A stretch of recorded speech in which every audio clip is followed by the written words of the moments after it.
Sono innocente, gli ho quasi gridato. Non mi hanno per niente creduto. Anche gli amici l'hanno confermato, ma poi al fresco mi hanno sbattuto. Tutti abbiano diritto a un iPhone 4. Penso di sì, anche alla bicicletta a Brompton.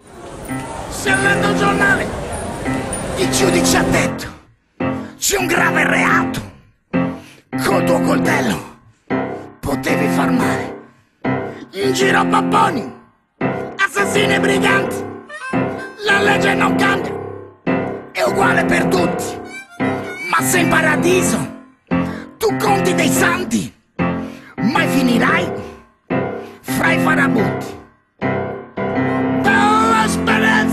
A quasi 20 anni, comunque sono stati i miei più belli anni. Ma l'esperienza, c'è niente da dire.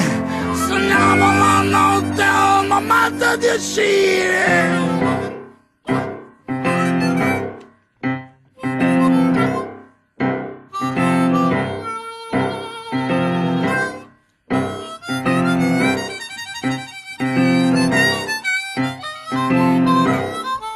Si dice un po' in giro, in tutti gli ambienti, che entrare là dentro ti marca la vita.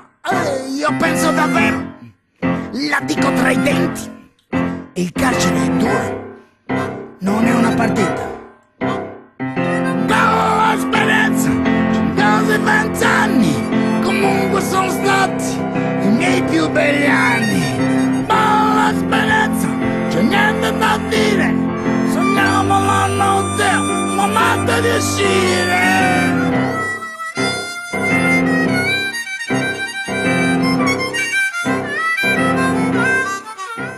Bob Marongio, cos'hai in comune tu con Joe Perrino? La follia.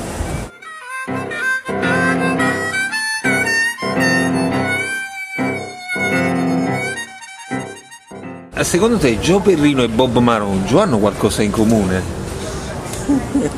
I cappelli no. Il ricordo lontano, quasi sbiadito, ciò che ho sentito, che il vento ha portato. L'iPhone 4 per tutti aiuterebbe in qualche modo a risollevarsi da una serie di problematiche relazionali, sociali, emotive. Dalla crisi. Aiuterebbe tutti a fare arte. Però tu... Tanti colori, e senza gli amici non hai ideali. Aspetti soltanto di correre fuori. Bella esperienza.